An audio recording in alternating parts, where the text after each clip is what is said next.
Hello everyone, this is the Undying Nephilim. Today I've got a small sort of video to show. It'll be shorter than some of the other ones, but it's a pretty nice update. If you're a patron of mine, the next version of Hyrule Conquest is out, and you can go download it right now.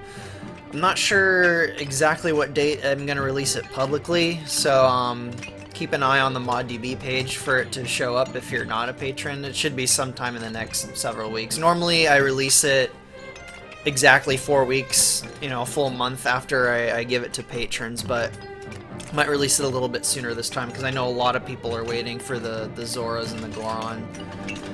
But anyway, in the meantime, I'm going to show you guys some of the new features that you can expect in the next release. There's a lot more I wanted to get done, but because of my day job and everything, I could not get everything I had planned done by Christmas, so I had to sort of focus on a few of the smaller features I wanted to include and just save the bigger features for a future version, because just this December's been really hectic and I haven't been able to get everything done that I wanted. But anyway, other than the Gorons and the Zoras, which here's the Gorons here and Zoras here, I showed them both in another video.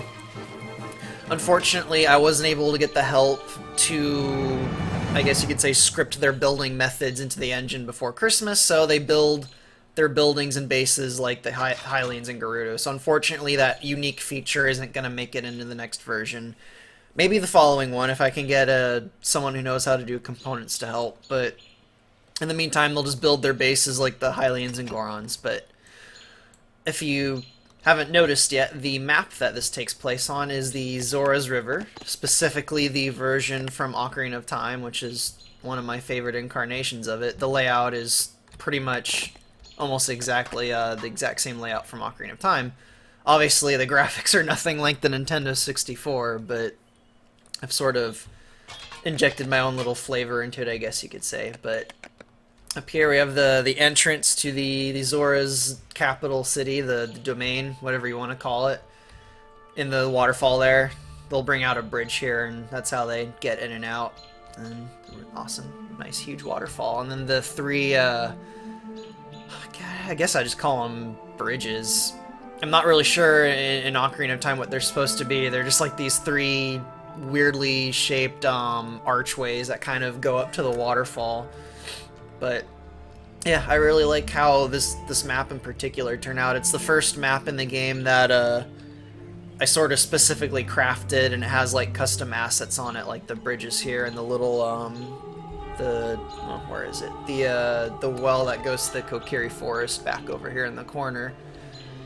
So yeah, and it has custom wildlife too. It has wild hydrophants, which also are the Zora's Mount, and if you look really carefully here, I'll demonstrate it in a bit, but there's Octoroks hiding all along the river too that'll jump up and attack your soldiers as they wander by. So this map is the only one I was able to get done in time for Christmas for reasons I've already explained. I wanted to get one or two more done, but I didn't have enough time. This map on its own took quite a while to finish, but I'm really happy how it turned out. And some other cool features I want to show. First up, the Hylians. They're workers. I said in an earlier video the worker unit I had for them was sort of temporary, and that it was going to be replaced with a worker unit that had different variations. And if you look here, I've got some over here, it'll be easier to look at. If you look carefully, they all have randomized outfits and randomized hair and hats and colors and everything. So the Hylian workers, since they're civilians, they all have, like I just said, randomized everything. So a lot more variety for the Hylian workers, like the Gerudo workers. And those will be in this version of the game. I'm really happy how they turned out, too. The next feature that I wanted to show, other than the Octoroks, which I'll be able to demonstrate on the way to this, is ruins and Armos statues. Now, in the Medieval 2 version of the game, I kind of had a similar feature. Basically, on the campaign map, you had all these preset cities everywhere, and in some of the cities, you had ruins that you could excavate you know, by paying a team of civilians to go into the ruins and find treasure and stuff. And you'd get things like chests of rupees or items, but every now and again, your little survey team would unearth an Armos statue or something related to them. But since this is a real-time strategy game, you can kind of do something sort of in a similar vein, but something I think is a lot cooler.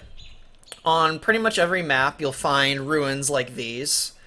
For the next demo, it's just going to be this generic ruin based on Breath of the Wild ruins, and then the Armos statues that you'll be able to get from them are the Death Mountain variety. But in the later versions of the game, and I'll keep updating it as time goes on, the ruins and the Armos statues that you can get from the ruins will depend on the climate. So, you know, Death Mountain will have Goron ruins with the Death Mountain Armos, and then, you know, in the Realm of Twilight, you'll have Tweely ruins with the Tweely Armos and things like that.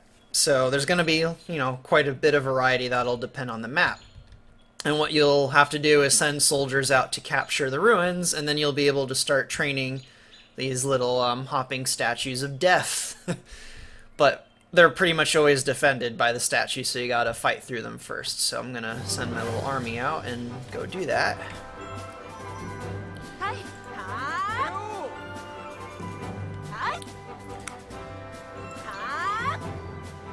I don't know why my crossbowmen are going first. They'll get slaughtered. I guess on the way I'll have to kill that Octorok first.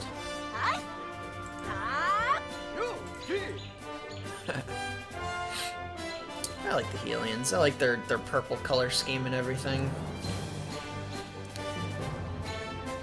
Octorok is a nice shade of purple too, and he's about to get slaughtered. Oh, he's running away. He realizes there's a bunch of soldiers.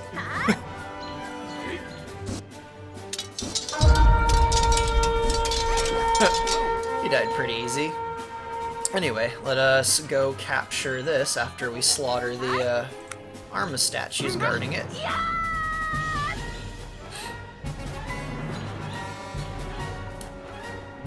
Here they come, hopping and everything.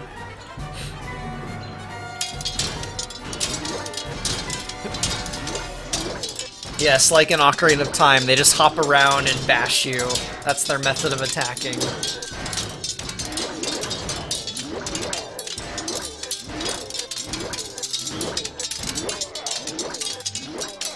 Alrighty, now that the guardians of these ruins have been slaughtered, all you do is, you know, hover the cursor over the ruins till you see the capture flags and order your soldiers to capture it. And then the little bar will go down, and eventually, assuming an enemy doesn't attack you, you'll gain control of it. Like that. And Octoroks will immediately start attacking. No, I'm just kidding, they don't. Anyway, it'll generate a little bit of a territory ring there. You can build turrets to protect it. Which also leads me to another feature that the Hylians are getting, but I'll show it after the Armos. Trade in some Armos statues here and show them in action. After my soldiers stop wandering off to kill some wildlife. I guess they really want to eat some Octorok for dinner. But anyway, here's the Armos statues. The Death Mountain variety, which probably are one of my favorite ones, just because I love how they just hop around. They look kind of funny when they do that. And I'm just gonna have them go after some of the Octoroks down here, I guess. There's a few of them hiding in the river there. It's like them hopping along, it's great.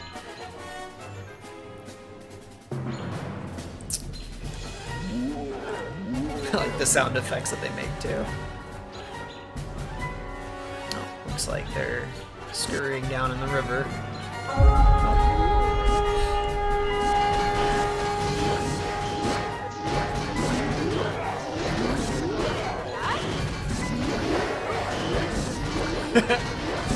Pretty resistant Octoroks.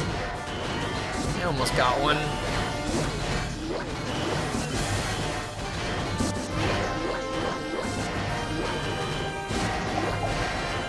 Oh, I guess my crossbowman came to help out.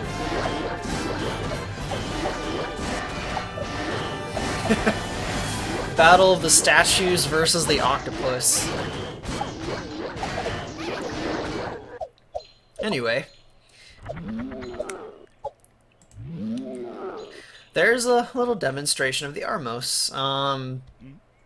Like I said, different maps will have different varieties of them, so they won't all be the little hopping ones. You'll get Beamoses occasionally that'll shoot their, fire beams from their eyes, and I don't know, it's gonna be pretty cool when I get all of them in. This game's gonna have a lot of variety. It's just a matter of time. I just don't have much time lately because of my job. But one small feature, I guess, before I go. Actually, I don't think I can demonstrate it because my territory ring is so dang big. Oh, I can up here. I got all of the sort of passive abilities for each of the civilizations in the game. And one of the Hylian's abilities is they can build civilian buildings like houses and farms and stuff outside of their territory rings, but they have to build it like right next to the territory ring. So if you notice here, I can place the house right here in between, I guess you could say this gap in my territory ring, and they'll build it, and it will not decay as long as it's right next to the ring. So, like that. So a Hylian player will be able to build their houses and stuff along the edge of their starting area, and they can, they'll have a little bit more room to build their military buildings and sort of expand. So just a nice little feature that the Hylians have that I really like. I think that's most of the cool new features for the next version. I already did a video on the Gorons and the Zora, so won't go into detail about them. You can watch those videos on my channel, but there's a quick look at their bases and stuff. Man, they have a lot of workers going out. Anyway, if you're a patron, I hope you have fun downloading this and playing it right now, and if you're not a patron, I hope you'll enjoy this when it comes out sometime in the next few weeks, and I hope you guys enjoy some of the other things I have planned, and stay tuned and look forward to the next thing I'm going to work on is a cinematic, because it's been a while and I really need to continue on those, and then after that I'll start work on the Kokiri and the Goma. They'll be the next two factions I'm adding into the game. But anyway, thank you for listening, and I hope you have a good one.